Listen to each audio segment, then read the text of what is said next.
que ha sido una bendición muy grande poder, en medio de esta pandemia y de estas situaciones, poder compartir con los hermanos de tantas partes, porque hoy es fácil llegar a todos lados. Una de las bendiciones de la pandemia es el que podemos comunicarnos virtualmente con todos. Podemos ver a mucha gente que no veíamos de otra forma. Entonces, es una bendición poder hacerlo así. Hoy, pues estoy compartiendo con ustedes y recordando que en febrero estuve con ustedes. Y fue la última, quizás la última reunión que yo hice fuera de aquí de Santa Marta. Esa que hicimos allá en Broward en el mes de febrero. Y hoy, pues, Dios me da la bendición de volver a compartir con ustedes y seguramente, pues, vamos a poder estar aquí junticos un ratico, interactuando sobre un tema que en estos días me ha inquietado muchísimo y que lo he estado compartiendo en algunas partes. Caminando en amor y unidad. Creo que la más grande necesidad en este tiempo para la iglesia es entender plenamente hasta dónde puede llegar el amor nuestro por el hermano, el amor por el cuerpo de Cristo, la iglesia, hasta dónde llega nuestra solidaridad como manifestación de ese amor de manera tangible, hasta dónde nosotros estamos estrechando lazos de unidad para poder consolidarnos como iglesia. ¿Hasta dónde estamos permitiéndole al Espíritu Santo que una de esas manos, así como está esta imagen, para hacer de ellas una cruz y reconocer que en ese lugar quedaron nuestros pecados, quedaron nuestras frustraciones, nuestros malos ratos del pasado, y que en esa cruz también se constituyó el mejor referente para nuestra sanidad en estos tiempos de pandemia, en estos tiempos de contagio? Cuando miramos a la cruz, nuestras vidas se llenan de confianza, de fortaleza. Escuché algunos de los testimonios y de verdad que me motivaron muchísimo, porque veo que por sobre todas las cosas es un ministerio que ha crecido, está creciendo en las convicciones espirituales. Crecer en las convicciones espirituales no es tan fácil, y no es tan fácil precisamente porque el corazón nuestro es un corazón engañoso. Difícilmente este corazón entiende el propósito de Dios con cada situación que vive, porque tenemos una manera diferente de leer las cosas. Y cuando leemos a la manera nuestra, pues seguramente vamos a entender una partecita mínima de lo que Dios quiere decirnos. Pero cuando leemos desde la óptica espiritual, por la guía del Espíritu Santo, nuestro ver es diferente, nuestro ver es diferente y Dios nos permite comprender el propósito que tiene con nosotros. Una palabra clave definitivamente en lo que tiene que ver con las relaciones significativas y saludables que necesitamos construir. Yo empiezo por acá diciéndoles que en este tiempo, más que nunca, necesitamos evaluar muchas cosas de nuestras relaciones. ¿Por qué razón? Porque me llegó por ahí una frase hace unos días que me llamó mucho la atención. Dentro de esas tantas cosas que la gente intercambia por los WhatsApp, por las redes y tantas frases y tantos memes y tantas cosas. Una que me llamó mucho la atención. Decía, entre cristianos, oramos a Dios en este tiempo para que nos llevara donde había mayor necesidad y nos llevó a nuestras casas. Eso me dejó pensando bastante. ¿Dónde había mayor necesidad? Yo pensaba que estaba fuera de mi casa y seguramente no es así. Para Dios, nuestra más grande necesidad más grande necesidad que nosotros necesitamos ver es la de nuestras propias familias. Y ahí nosotros necesitamos revisar cómo son nuestras relaciones. La pandemia nos está llevando a todo esto. Las relaciones significativas y saludables necesitan de un ambiente apropiado para florecer. Claro que sí. En muchos casos, las necesidades espirituales que no se están supliendo están también mal supliendo las otras necesidades en el alma y en el cuerpo. Aquí hay una balanza que yo quiero que entendamos un poco. Aquello que ataque y asalta al Hijo de Dios debe tener una respuesta de comunicación abierta, franca, genuina y sincera, tolerante, compasiva, ¿sí? Y eso va a dar como resultado las características de una iglesia saludable, de una familia saludable, de una casa que se mueve en la dirección de Dios y que está permitiéndole al Espíritu Santo tratar con sus debilidades que han aflorado durante este tiempo. En estos días hablábamos para un grupo de parejas en otra parte, en otro país, y me pidieron que compartiera algo de este tiempo. Entonces, compartiendo algo de este tiempo, compartimos lo que es una pareja fuerte para estos tiempos de crisis. Y es cierto que es una necesidad urgente. Y me puse a investigar y a estudiar un poco y encontraba las diferentes estadísticas que se están dando a nivel del mundo, de cómo las familias están viviendo crisis difíciles, muy difíciles, precisamente en las relaciones. Porque una cosa es estar compartiendo con una esposa y un esposo en las noches después de un día de trabajo. Y otra cosa muy distinta es estar 24/7, ¿cierto? 24 horas al día y durante 7 días a la semana. Para muchos se ha hecho eso bien difícil. Ya ha aflorado muchas situaciones que necesitaban tratamiento. Y por eso Dios, cuando nosotros le preguntamos, ¿dónde hay necesidad? Nos dice, mire hacia adentro. En su casa hay necesidad. Las relaciones necesitan fortalecerse. La unidad necesita consolidarse. Manifestarse el amor como debe manifestarse. Caminar en amor y unidad no es algo que se logre de una manera fácil, precisamente por eso. La Biblia dice en el Salmo 133, mira cuán bueno y cuán delicioso es habitar los hermanos juntos en armonía. Y aquí salimos de la iglesia, de la casa y nos vamos a la iglesia. En este momento estamos en la iglesia. Y ahí en la iglesia todos estamos juiciositos, bien organizaditos en casa. Y mostramos la mejor foto, la mejor imagen de lo que estamos viviendo en casa, por lo menos en estos minutos. Pero no sabemos después de desconectarnos cómo sea el ambiente, si las situaciones se vuelven tirantes, si las relaciones son hostiles, si hay dificultades en estas, en fin. Todo esto producto de que nosotros todos tenemos unas realidades psicoafectivas que se manifiestan en las diferentes circunstancias que rodean nuestras vidas. Y por eso es que ahí es donde Dios entra a tratar de eliminar las diferencias, debilitar las ofensas, quitarle ese peso a las relaciones hostiles y hacer posible que nosotros podamos estar en armonía. Aquí dice la Biblia, mira cuán bueno y cuán delicioso es habitar los hermanos juntos en armonía. Es como el buen óleo sobre la cabeza, la cual desciende sobre la barba de Aarón, y baja hasta el borde de sus vestiduras. Como el rocío de Hermón que desciende sobre los montes de Sión, porque allí envía Jehová bendición y vida eterna. Conocidísimo por todos nosotros ese pasaje. Claro que sí. Pero ¿cuánto necesitamos nosotros adentrarnos en él para comprender el plan y el propósito de Dios en estos días? La armonía, la unidad, la paz, el disfrute mutuo, en muchos casos está siendo difícil.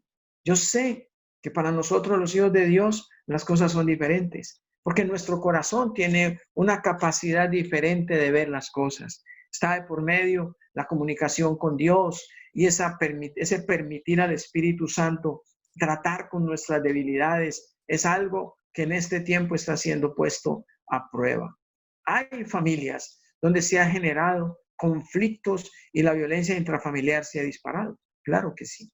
Se ha disparado la violencia intrafamiliar, las relaciones difíciles, la hostilidad, están haciendo fiesta en muchos hogares. Y ahí es donde tenemos que entrar a evaluar lo que Dios quiere que evaluemos. Vidas que caminan en unidad conforme lo que Jesús dice en Juan, en el capítulo 17, que fue su oración, la oración que él dejó.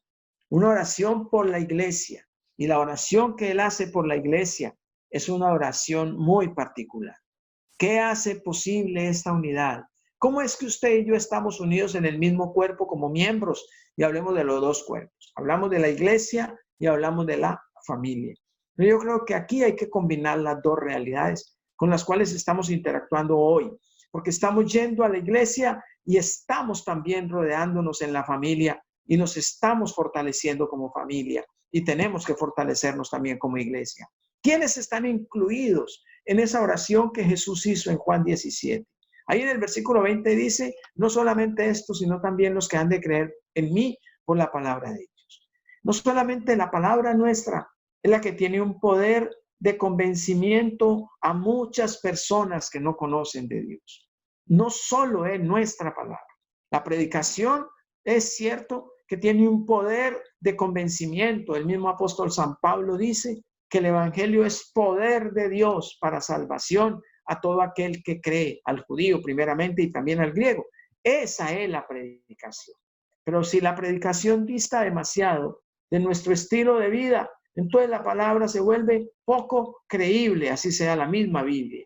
Yo predico de la verdad de Dios, pero no vivo en la verdad de Dios. Entonces el mensaje que doy no es coherente y ese mensaje se vuelve un mensaje vacío, se vuelve un mensaje sin carne, sin vida, y entonces poco creíble se hace. El objetivo está precisamente en que nosotros vivamos lo que predicamos. Y aquí lo que dice en el versículo 21 al 23 es eso, que todos seamos uno. Para poder transmitir esa verdad, yo necesito vivir esa verdad. La verdad acerca de quién es Jesús para mí. La verdad acerca de cuál es esa visión espiritual que hoy mueve mi vida y que me da la seguridad y la certeza de que Dios está conmigo. Que todos sean uno. Así dice el Señor, como tú en mí y yo en ti.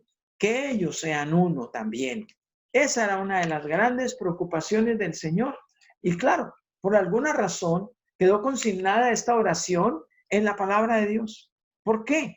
Porque no era lo más fácil que iba a vivir la iglesia después.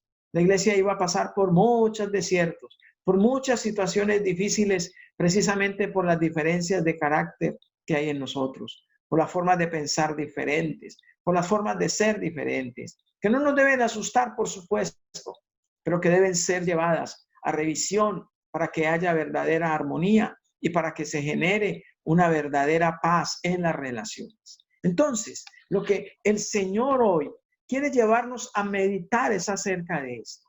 Cuando nosotros hablamos de la oración del Señor Jesús, entendemos que involucra a todos los creyentes. ¿Y qué es lo que pide? Que todos sean incorporados a un cuerpo. El apóstol San Pablo habla de la relación de la iglesia con Cristo y habla de un cuerpo compuesto por muchos miembros y cada uno con una función específica.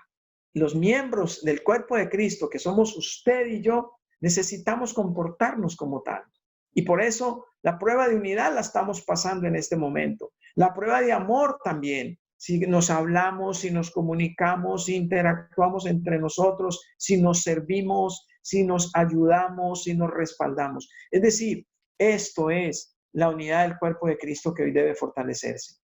La iglesia no es un escenario específico, un templo, un lugar, un auditorio. No, la iglesia no es eso. No lo está diciendo el Señor. La iglesia somos cada uno de nosotros donde estamos con nuestras familias y donde queremos reflejar a Jesús en lo que vivimos y en lo que somos. O sea que la iglesia somos todos nosotros, desde el lugar de donde estemos. Hoy el Señor no está hablando de un templo.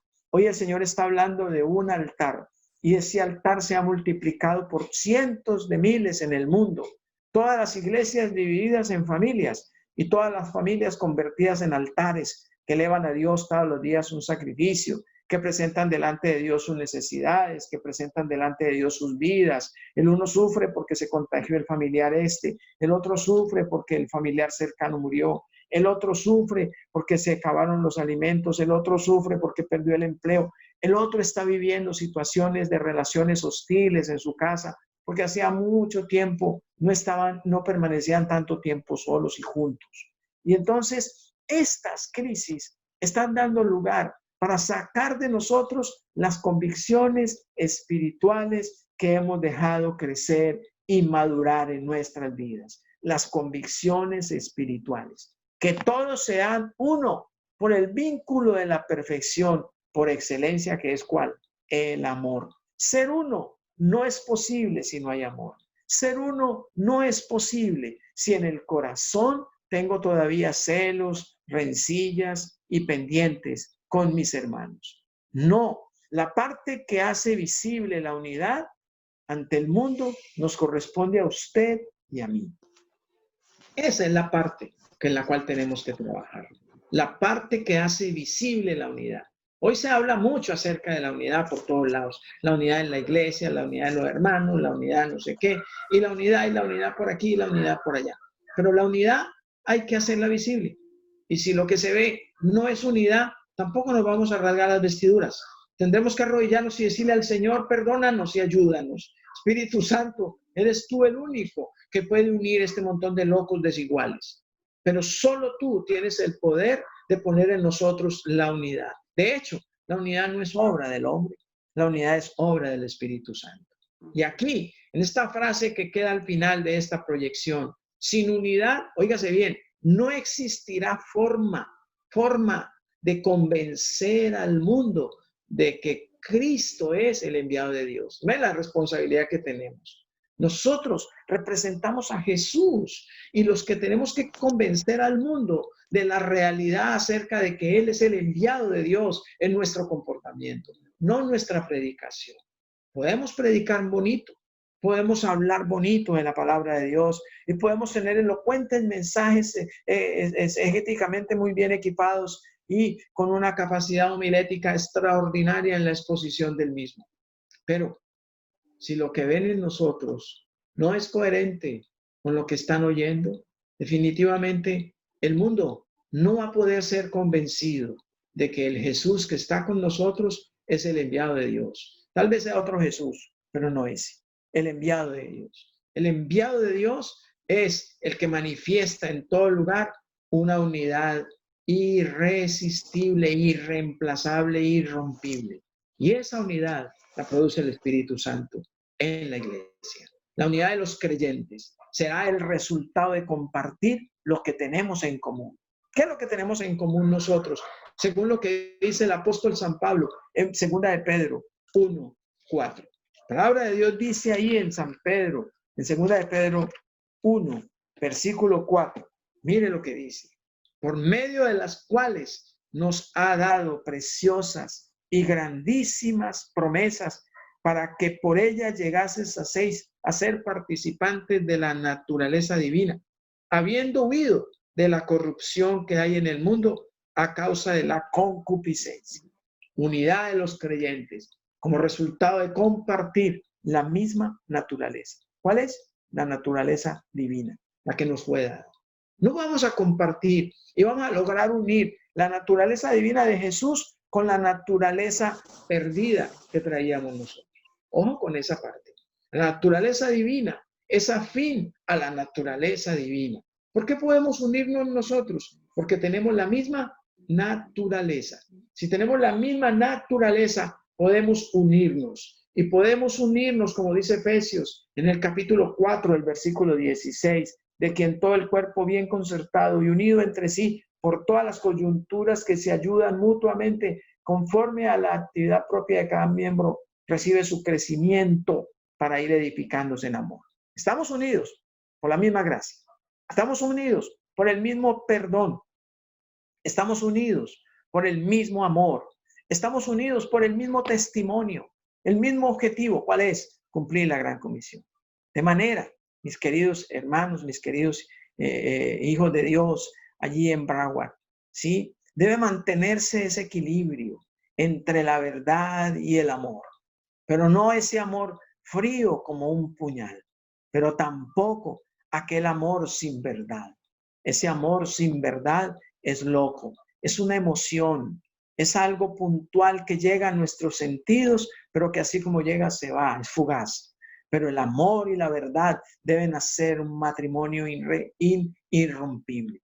Todo lo que en la iglesia no tenga por centro de unidad a Dios como su única meta y a Jesucristo como único camino, no es una unidad, es una conspiración, es una asociación para hacer cosas indebidas y no propiamente para glorificar a Dios. Entonces, nuestra unidad, más que nunca, está llamada a ser revisada. Una unidad en la que el nombre del Señor sea glorificado. Una unidad donde la presencia de Dios sea visible. Cuando los cristianos, en lugar de causar discordias en su seno o en su o alrededor, en su exterior, trabajan en solución de las discordias que hay en el mundo y dan ejemplo de amor, de benignidad, están solícitos en preservar y promover la paz, entonces presentarán una imagen del cristianismo adecuada, una imagen atractiva. Por eso es que el Señor, cuando los discípulos del Señor, cuando los veían, ¿qué era lo que decían de ellos? Mirad cómo se aman. No, mirad cómo compiten entre ellos. Mirad cómo se hieren. Mirad cómo se lastiman. Mirad cómo el uno habla mal del otro. No, mirad cómo se aman. Eso es lo que va a producir un concepto adecuado acerca de Cristo. La unidad que Él desea en nosotros es la que nos fortalece, es la que nos anima en nuestro peregrinaje. Ustedes allá en ese país de diferentes nacionalidades, de diferentes lugares del mundo, pero saben que hay un lugar donde son abrazados, son acogidos, donde hay algunos que están integrándoles en torno a un eje que no se rompa fácil, que es Jesús. Y al unirlos, entonces encuentran una familia que va mucho más allá de los vínculos biológicos y genéticos, porque es una familia que es irrompible, porque tiene un fuerte vínculo de consolidación y es Jesús. El Espíritu Santo haciendo de eso algo sólido, que hace que el que está triste encuentra en el hermano solidaridad y amor, que el que está feliz comparte esa felicidad con su hermano y a él le produce igualmente felicidad.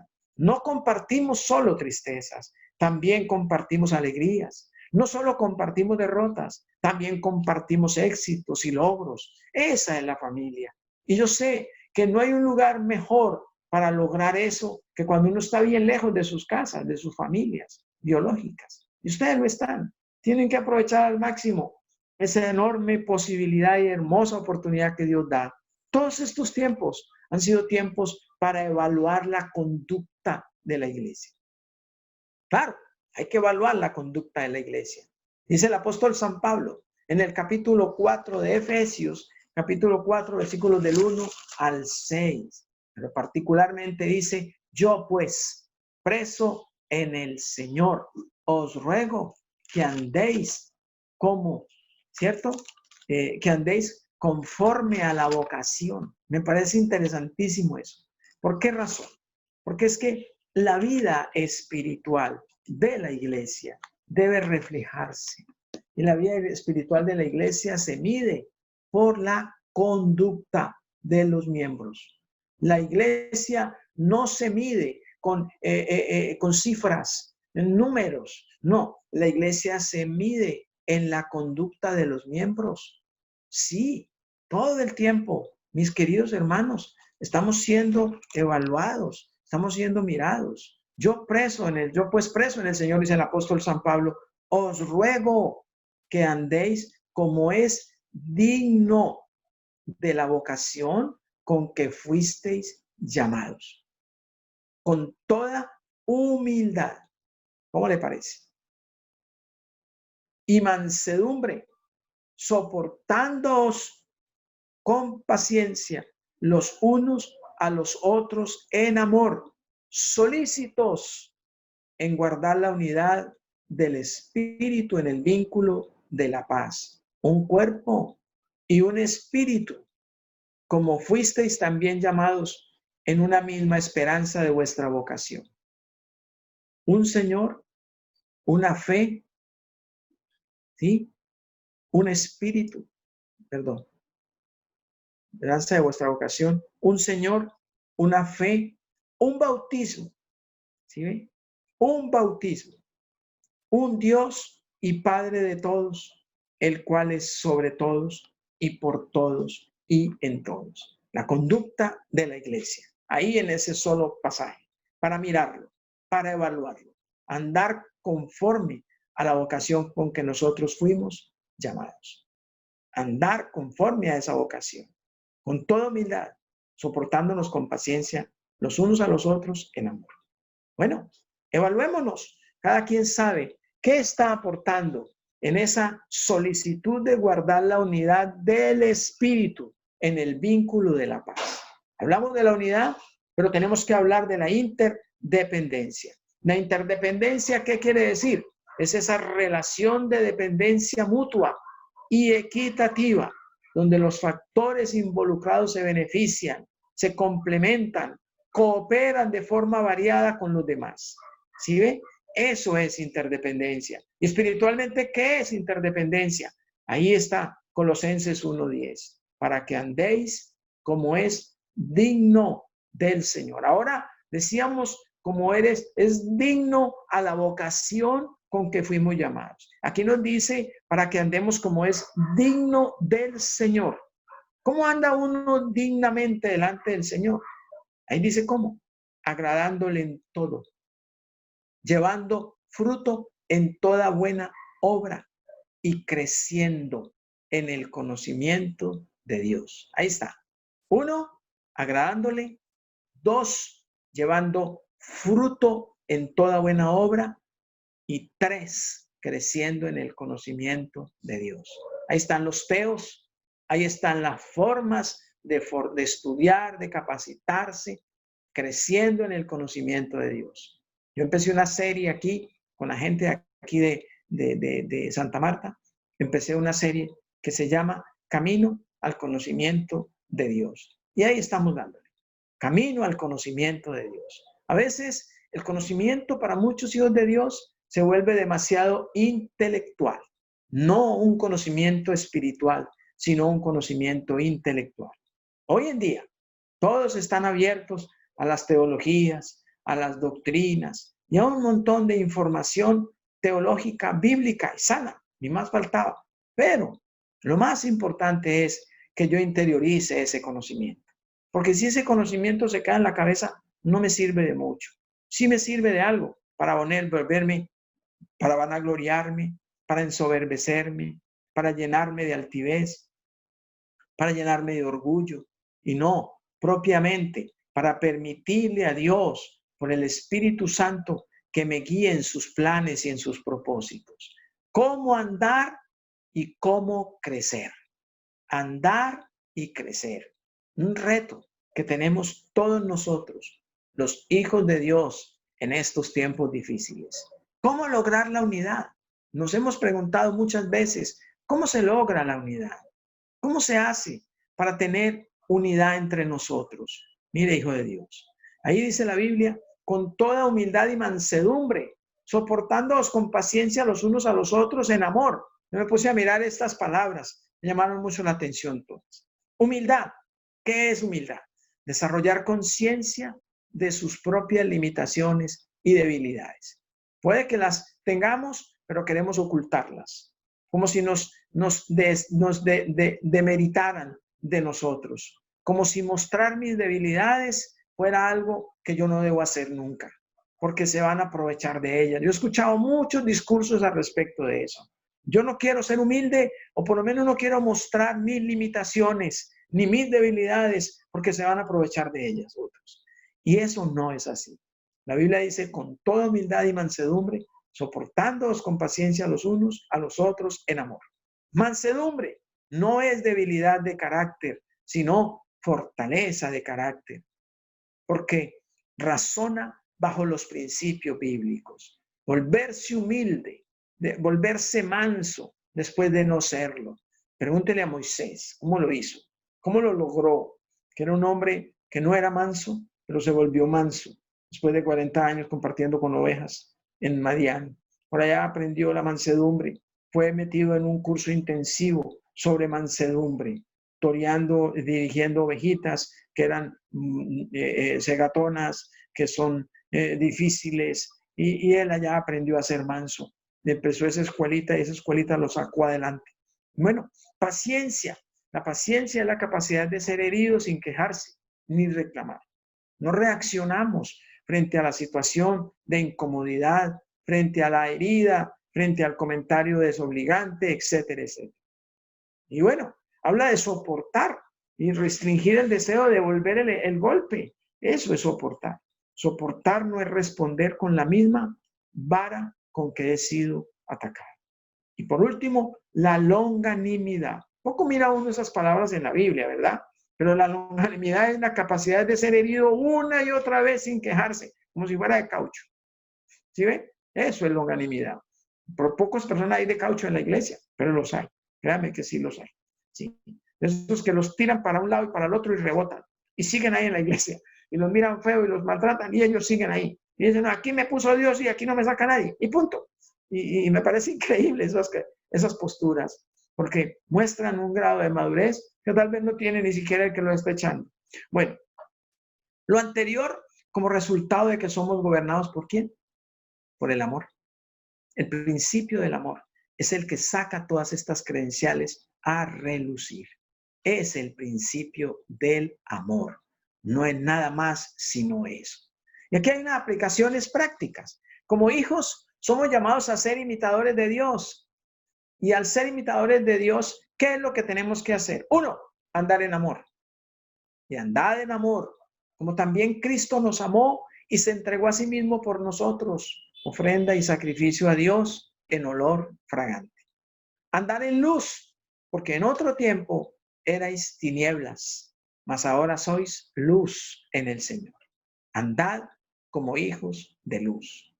Y 3, andar sabiamente. Mirad con diligencia cómo andéis, no como necios, sino como sabios. Ahí está. Entonces, este tipo de invitaciones son importantes. ¿Por qué? Porque a partir de allí descubrimos realidades personales que tal vez no habíamos visto. La humildad es la clave para la unidad. La Biblia dice en Filipenses capítulo 2, versículos del 1 al 4, un pasaje que a mí me ha encantado muchísimo y que he podido revisar un poco más durante este tiempo. Porque ahí el apóstol Pablo habla de un mismo sentir. Y para tener un mismo sentir se requiere humildad. ¿Sabe por qué? Porque un mismo sentir implica unos subir y a otros bajar. Unos renunciar y otros también. Un mismo amor requiere de íntima comunión con Dios. Amar no es fácil. Amar emocionalmente es sencillo, porque es un amor de demandas, más que un amor de entrega. El amor del hombre es un amor más de demandas que de entrega. Es un amor de demandas disfrazado de entrega, pero no hay entrega. Ahí es un interés personal mezquino. Y por eso, frente a la falta, somos tan implacables, porque no hay amor. El amor perdona todo, pero el amor nuestro no está en capacidad de perdonarlo todo. Un mismo amor requiere de íntima comunión con Dios. Un mismo espíritu requiere de ¿qué? De madurez. ¿Sí ve? Un mismo propósito requiere renunciar a la voluntad propia y abrazar la voluntad de Dios. Y cuando miramos el pasaje, ¿qué es lo que dice? Por tanto, si hay algún estímulo en Cristo, si hay algún consuelo de amor, si hay alguna comunión del Espíritu, si algún afecto y compasión, haced completo mi gozo, sintiendo, siendo del mismo sentir, conservando el mismo amor, unidos en espíritu, nada hagáis, dedicados a un mismo propósito, perdón. Nada hagáis por egoísmo o por vanagloria, sino que con actitud humilde, cada uno de vosotros considere al otro como más importante que a sí mismo, no buscando cada uno sus propios intereses, sino más bien los intereses de los demás. El sentir que hubo en Cristo. ¿Qué? Claro. ¿Cuál fue el sentir que hubo en Cristo? La Biblia dice, haya pues en vosotros este mismo sentir que hubo también en Cristo Jesús, allí en Filipenses 2:5, el cual, versículo 6, siendo en forma de Dios, no estimó el ser igual a Dios como cosa que aferrarse, sino que se despojó a sí mismo. ¿Sí? Se despojó a sí mismo. ¿Cómo le parece? Tomando forma de siervo, hecho semejante a los hombres. Y estando en la condición de hombre, se humilló a sí mismo, haciéndose obediente hasta la muerte y muerte de cruz. Bueno, me quedé pensando en ese despojarse a sí mismo. Yo me sé despojar de una ropa que me sobra, de una chaqueta de más, de un artículo que tengo de más, que me genera cansancio o que me genera calor. Yo puedo despojarme de eso sin problema. Pero no estamos hablando de un despojo externo. Estamos hablando de un despojarse de sí mismo, despojarse de su naturaleza divina para venir a compartir con usted y conmigo nuestra realidad egoísta, mezquina, hostil, difícil, terca, obstinada, etcétera, etcétera. Venir como un hombre, siendo Dios. Renunciar a ser Dios, no. Despojarse del serlo para poder venir en una condición igual a la suya y la mía. Y no solamente eso, sino que estar con usted y conmigo y bajar por debajo nuestro hasta convertirse en nuestro servidor. Eso es humillarse. Y eso es lo que requiere esa humildad, es la que requiere la unidad. Sin esa humildad no puede haber unidad en la iglesia. El cómo de la unidad entonces está enmarcado en ese pasaje, ese sentir de Cristo, el cual se humilló a sí mismo, haciéndose obediente hasta la muerte y muerte de cruz. Teniendo la actitud de Jesús, la respuesta está en la humillación. El ego siempre cegará la razón. El ego no nos permite razonar espiritualmente. No vamos a encontrar en el ego aplausos para humillarnos. No, Señor. Vamos a encontrar el más firme opositor, nuestro propio ego. Ese yo entronado, ese yo a quien le rindo pleitesía de manera permanente y que tiene que morir, porque si no, Cristo no se puede manifestar en nosotros. Las palabras de Juan el Bautista tienen que seguir siendo palabras que deben llamarnos la atención a todos nosotros. Es necesario que Él crezca y que yo mengüe. No podemos lograr que Cristo crezca en nosotros sin que nosotros renunciemos a esa suficiencia que a veces nos caracteriza. Abandonar la posición, renunciar a sí mismo, abnegarse completamente al servicio. El tercer punto tiene que ver con los principios bíblicos para restaurar nuestras relaciones en la iglesia y nuestras relaciones en la familia. Buscar siempre ¿qué? La reconciliación. Por tanto, si estás presentando tu ofrenda en el altar y allí te acuerdas de que tu hermano tiene algo contra ti, deja tu ofrenda allí delante del altar y ve, reconcíliate primero con tu hermano y entonces ven y presenta tu ofrenda, perdonándonos nuestras deudas como también nosotros nos perdonamos a nuestros deudores. ¿No deberíais tú también haberte compadecido de tu consiervo, así como yo me compadecí de ti? Son 3 pasajes bien interesantes en la Biblia. El primero tiene que ver con que presentar la ofrenda sin haber arreglado pendientes con alguien de mi familia, con alguien de la iglesia, no es algo grato delante de Dios. En segundo lugar, que nosotros en el Padre Nuestro oramos y decimos y damos por hecho que perdonamos a nuestros deudores. Perdona nuestras ofensas, así como también nosotros perdonamos a los que nos ofenden. Si Dios nos perdonara como perdonamos nosotros, apague y vamos. Pero afortunadamente no es así. Nosotros tenemos una capacidad de herir muy alta y una capacidad muy lenta para restaurar los daños que causamos. No somos tan prontos para pedir perdón como deberíamos ser, pero en cambio somos prontos para herir y para agredir. En eso somos rápidos. Pero es importante entender que un reconciliador debe tener presente siempre eso en su corazón. En segundo lugar, mantener una actitud mansa y humilde, por lo cual, aunque tengo mucha libertad en Cristo para mandarte a hacer lo que conviene, no obstante, por causa del amor que te tengo, te ruego, siendo como soy, Pablo, anciano y ahora también prisionero de Cristo Jesús. Allí en Filemón, muy claro, la palabra de Dios hablando de Pablo, que tuvo diferencias muy grandes con Juan Marcos. Sin embargo, él al final terminó amándolo de una manera muy especial. Pero no quise hacer nada sin tu consentimiento, para que tu bondad no fuera como por obligación, sino por tu propia voluntad. Increíble. Una actitud mansa, humilde. Ya no está en la posición de estar dando órdenes y órdenes por aquí y órdenes por allá. Ahora es un Pablo que ha muerto mucho a su actitud, que ha muerto mucho a la persona esa arrasadora que era, y esa personalidad aquí es una personalidad mansa, es una personalidad humilde, es una personalidad que ha bajado al máximo y que definitivamente ha sido tratada por Jesús de una manera especial. Ahí está. Tercero, ser un mediador dispuesto en todo momento. ¿Sí? Buscar la reconciliación entre los hermanos. Buscar estar ahí donde nuestro hermano nos necesita.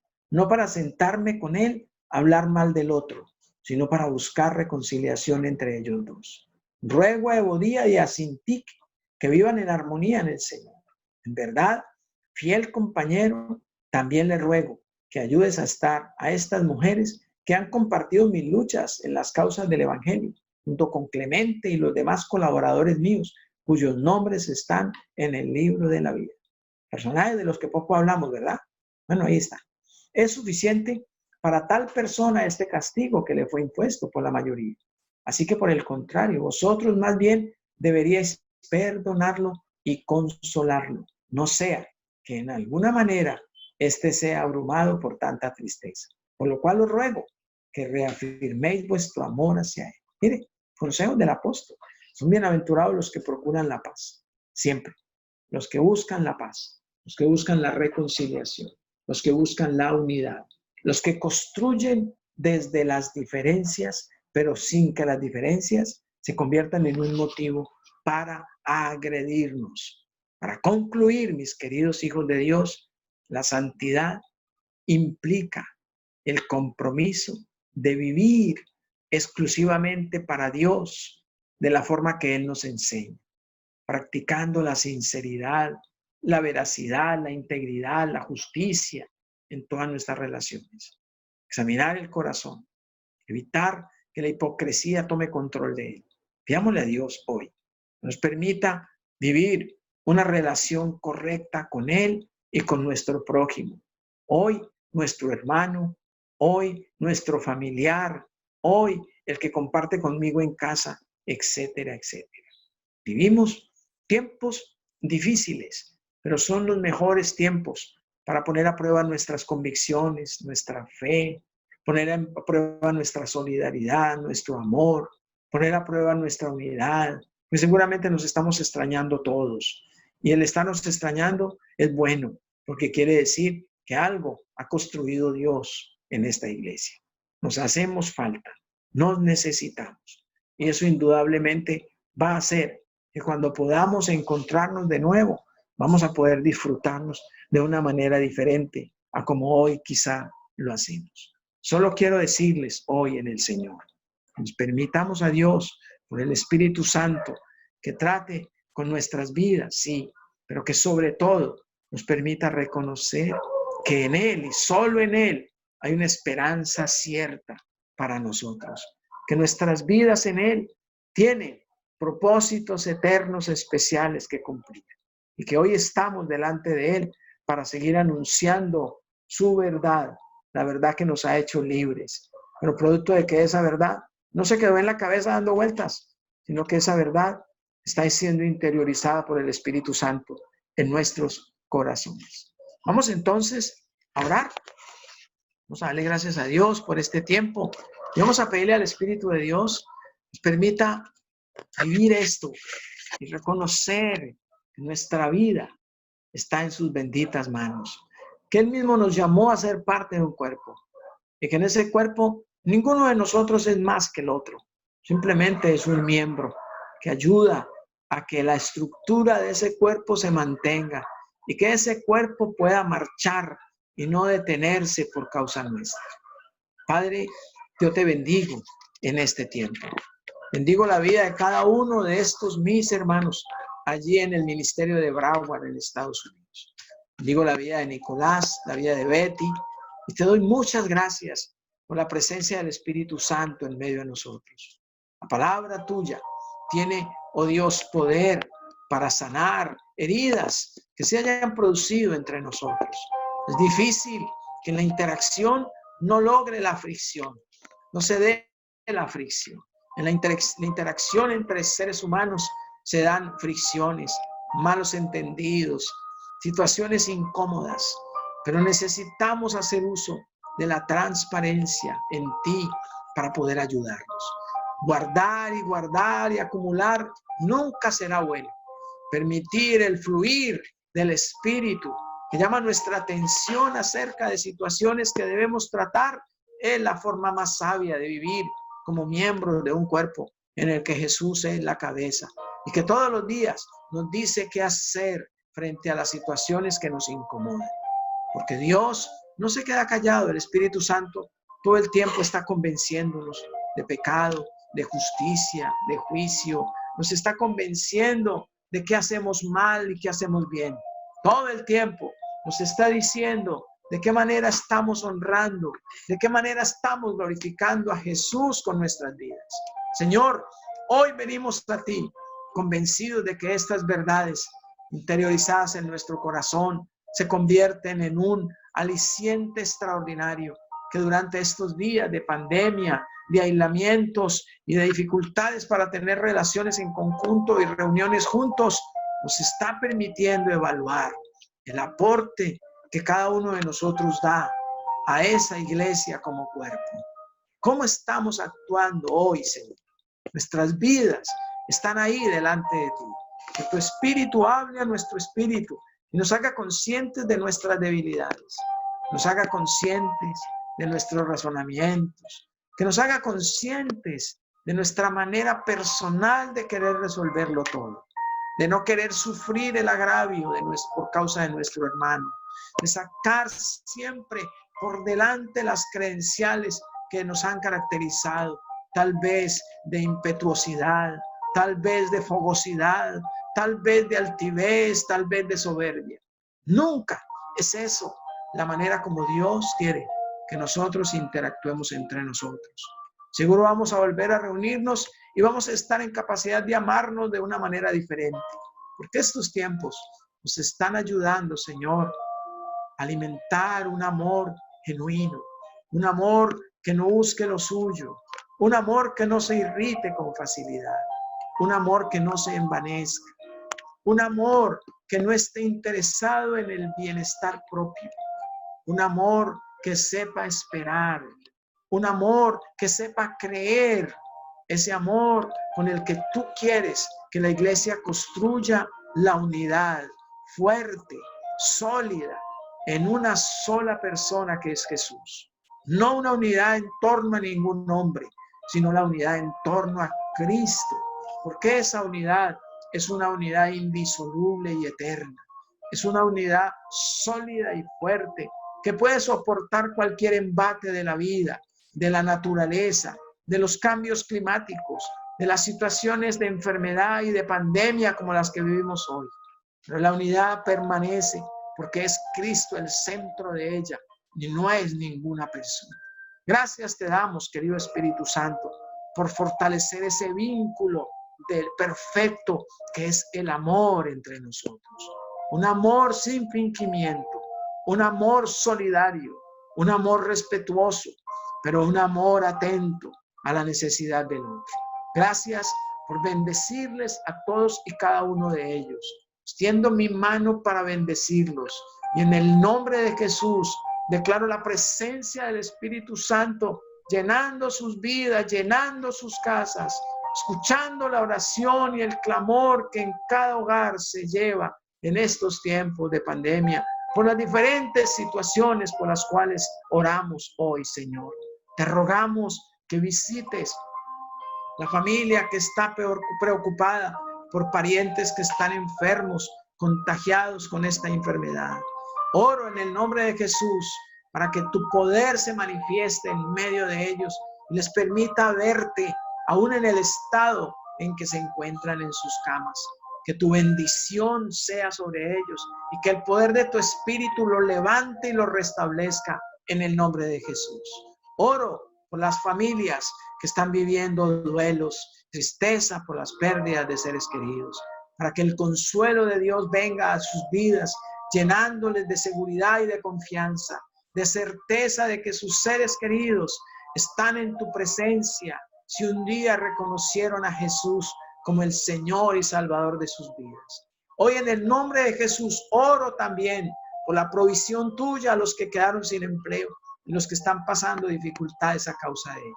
Que tu bien también sea manifiesto y que tu misericordia haga que tus manos se extiendan sobre ellos, como he escuchado aquí de multitud de personas, de que Dios se ha encargado de suplirles todo conforme a sus riquezas en gloria en Cristo Jesús. Gracias, Señor, por esta noche, que me da la bendición de compartir con todos y cada uno de estos tus hijos. Yo quiero bendecirlos en el nombre de Jesús, declarar el bien tuyo sobre sus vidas, la armonía preciosa del Espíritu Santo en ellos como cuerpo, como iglesia, en el nombre de Jesús. Amén.